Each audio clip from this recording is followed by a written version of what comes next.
আসসালামু আলাইকুম। বিরোধী নেতাদের বিচারের জন্য নতুন ট্রাইব্যুনাল করছে সরকার, অভিযোগ মির্জা ফখরুল। মির্জা ফখরুল ৬ মাস পর আজকে খুব জরুরি বার্তা নিয়ে সংবাদ সম্মেলনে হাজির হয়েছেন, প্রায় ৬ মাস পর। এর আগে স্থায়ী কমিটির সিদ্ধান্ত হয় বা বৈঠক হয়, সেই বৈঠকের বিষয়গুলো তিনি জানাচ্ছেন। এখানে মির্জা ফখরুল যে বিষয়গুলো উল্লেখ করেছেন যে বিরোধী নেতাকর্মীদের নামে যে সমস্ত মামলা আছে সেই মামলাগুলো দ্রুত নিষ্পত্তি করা হচ্ছে এবং এই জন্য বিশেষ ট্রাইব্যুনাল করা হয়েছে।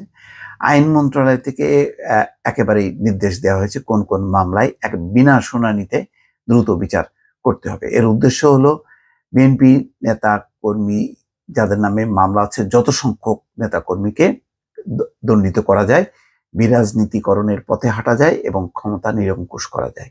সেই বিষয়গুলো সামনে নিয়েই মির্জা ফখরুল ইসলাম আলমগীর বলছেন যে বিরোধী দলের নেতাকর্মীরা যাতে রাজনীতি করতে না পারে সেজন্য সাজা দিয়ে দূরে রাখতেই নতুন ট্রাইব্যুনাল তৈরি করা হচ্ছে। তার দাবি, প্রধানমন্ত্রী সব মামলা দ্রুত নিষ্পত্তি করার নির্দেশ দিয়েছেন, তাই বিরোধী নেতাদের মামলাগুলো দ্রুত নিষ্পত্তি করার চেষ্টা করা হচ্ছে। রোববার দুপুরে বিএনপি চেয়ারপারসনের গুলশানের কার্যালয়ে আয়োজিত সংবাদ সম্মেলনে এই অভিযোগ করেন। ৮ই মে রাতে অনুষ্ঠিত বিএনপির স্থায়ী কমিটির সভায় যে সিদ্ধান্ত হয়েছে সেই সিদ্ধান্তগুলো জানাতে এই সংবাদ সম্মেলনের আয়োজন করা হয়। সংবাদ সম্মেলনে মির্জা ফখরুল বলছেন, আইন মন্ত্রণালয় থেকে সুনির্দিষ্টভাবে বলে দেওয়া হয়েছে কোন কোন মামলায় বিচার হবে বিনা শুনানিতে।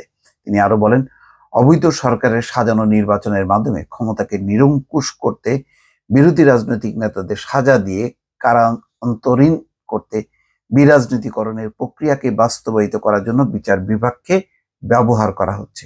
বিএনপির মহাসচিবের দাবি, সম্পূর্ণ বানোয়াট মিথ্যা গায়েবী মামলা এই পর্যন্ত প্রায় ২,০০০ নেতাকর্মীকে কারাগারে পাঠানো হয়েছে। আমরা খবর পাচ্ছি নতুন ট্রাইব্যুনাল করা হচ্ছে, এই দাবি করে বিএনপির মহাসচিব বলছেন, বিরোধী রাজনীতি করে এমন সবাইকে কারাগারে রাখার জন্য এই পদক্ষেপ নেওয়া হচ্ছে। বর্তমান শাসক গোষ্ঠীর মূল লক্ষ্য দেশের রাজনীতিকে একেবারে নির্বাসনে দেওয়া, তারাই শুধু রাজনীতি করবে। মির্জা ফখরুল বলছেন, রাজনীতিকে নির্বাসনে দেওয়া তাদের চেষ্টা প্রতিটি নির্বাচনে দেখতে পাচ্ছি। তারাই প্রার্থী ঠিক করছেন, ডামি প্রার্থীও তারাই ঠিক করছেন, তথাকথিত বিরোধী দলের আসনও তারাই ঠিক করে দিচ্ছে। মির্জা ফখরুল ইসলাম আলমগীর বলছেন, ৬ মাস পর সংবাদ সম্মেলনে বক্তব্য রাখলেন মির্জা ফখরুল।